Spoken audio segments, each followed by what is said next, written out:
Cidadania. Eu sei que você pode estar pensando, mas por que a gente tem que falar de uma coisa que já é tão batida, tão conhecida?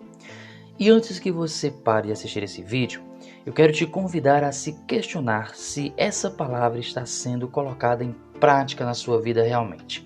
Sim, porque se você é uma pessoa que grita e esmurra tudo e a todos pelos seus direitos, mas não percebe que até eles mesmos, os seus direitos, têm limites e terminam quando o direito do outro começa, eu sinto lhe dizer, mas você não aprendeu de fato, de verdade, o que é cidadania.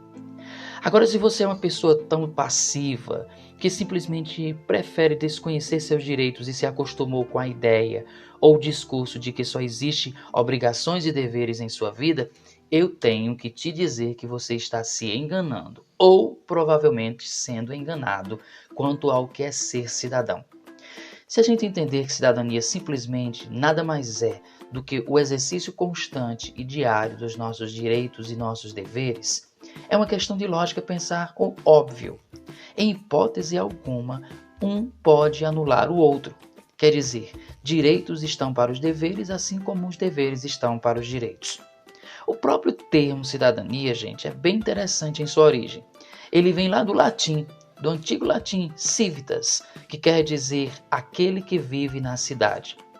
E já na antiguidade grega e romana, por exemplo, o termo cidadania conceituava qual deveria ser a função social de cada indivíduo na cidade.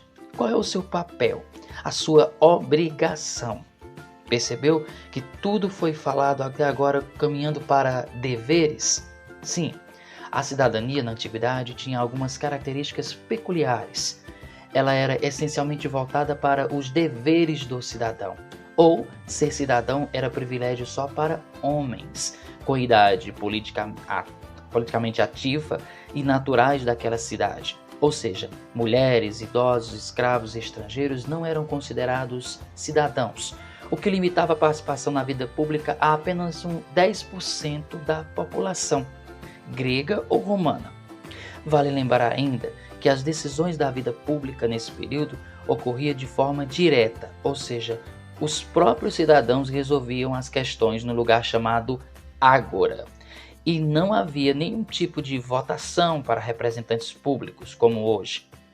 É interessante analisar também que o conceito de cidadania, no período antigo, já era associado e definido por filósofos como Aristóteles, através do chamado eudaimonia, que nada mais era do que a defesa de que a prática da cidadania não deveria ter por finalidade uma felicidade individual ou subjetiva, mas sim uma felicidade social ou coletiva. E para isso não havia possibilidade de se pensar em um desequilíbrio nessa balança invisível, onde se tenha mais direitos do que deveres ou nem mais deveres do que direitos. A cidadania, ao longo dos tempos, gente, oscilou entre acordada ou adormecida, como por exemplo lá na Idade Média, onde esse conceito praticamente desapareceu, ofuscado por uma sociedade rígida e hierarquizada, mas sempre ligada à questão política, já que desde o início a cidadania nada mais era também do que o cuidado com a cidade, com a polis. O ideal de ser cidadão despontou fortemente mesmo a partir da Revolução Francesa de 1789, quando se tentou, através desse movimento, abolir o conceito de súdito, ou seja, submisso ao governo ou ao rei, e colocar em prática o ideal do cidadão, principalmente com a Declaração Universal dos Direitos do Homem e do Cidadão, escrita nesse período revolucionário. Só que o conceito de cidadania só se consolidou e se tornou muito mais abrangente, de fato, em 1948, após a Segunda Guerra Mundial, quando a ONU, Organização das Nações Unidas, promulgou a chamada Declaração Universal dos Direitos Humanos, que dessa vez inclui a todos os seres humanos, claro, independente de cor, etnia, crença, condição social, gênero ou orientação sexual. E é percebendo todo esse processo histórico que nós chegamos ao raciocínio bem lógico. Cidadania, gente, não é uma concepção universal que já veio pronta e acabada para a sociedade e seus indivíduos, e muito menos doada de forma generosa pelo Estado, pelo governo. Não. A cidadania é, antes de tudo e acima de tudo, um longo processo de conquista de todos. E por essa razão ela pode variar em seu conceito de uma sociedade para outra, de acordo com cada cultura. A cidadania também pode ter uma importante função social, que é tentar manter o equilíbrio ou até mesmo, por que não dizer, conter os chamados marcadores sociais que existem, que distinguem, ou seja, que procura superar de alguma forma tantas disparidades que estão presentes, a começar por não permitir que os direitos sejam uma dádiva só para alguns, e muito menos que os deveres sejam fardos que devem ser carregados por uns poucos também. Só que para isso acontecer, essa mesma cidadania deve contribuir com a politização dos indivíduos. E isso não significa, gente, que todos têm que ser militantes de algum partido ou agremiação partidária. Não. E que uma pessoa politizada nada mais é do que alguém que tem seu senso crítico e reflexivo atuante, que não está passivo ao processo social e político, ou simplesmente alguém que tem uma coisa chamada consciência. Sim, consciência dos seus direitos e dos seus deveres.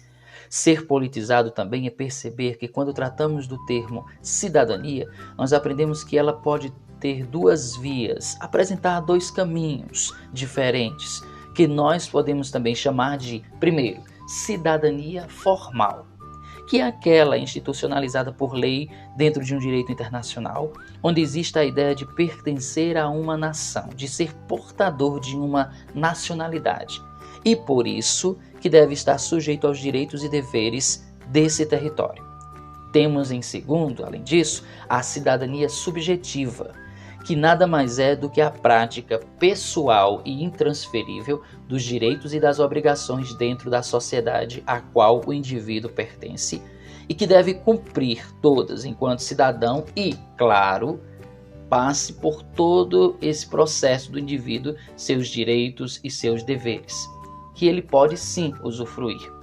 Aliás, falando em deveres, e entendendo que esses não podem estar acima e nem abaixo dos direitos, são justamente essas obrigações que vão de estar atento às leis, a participar das eleições, ou de pagar os impostos, a participar da escolha das políticas públicas, enfim. São esses e outros cumprimentos que estabelecem a ordem social e dessa forma permite que os direitos sejam uma realidade comum a todos e não apenas a uma parcela privilegiada da população. E falando também em direitos, vale ressaltar e compreender que existem três tipos básicos deles que norteiam a prática da cidadania. A gente chama de direitos civis, por exemplo, aqueles que nasceram com a própria evolução social, ainda na antiguidade, que trata especialmente dos interesses particulares de cada indivíduo, sempre regulando normas que ajudam a proteger aquilo que é privado e vai do direito de pertencimento de uma propriedade às liberdades individuais de um cidadão, o direito de ir e vir, o direito de se expressar, o direito de escolher ou não algo e assim vai.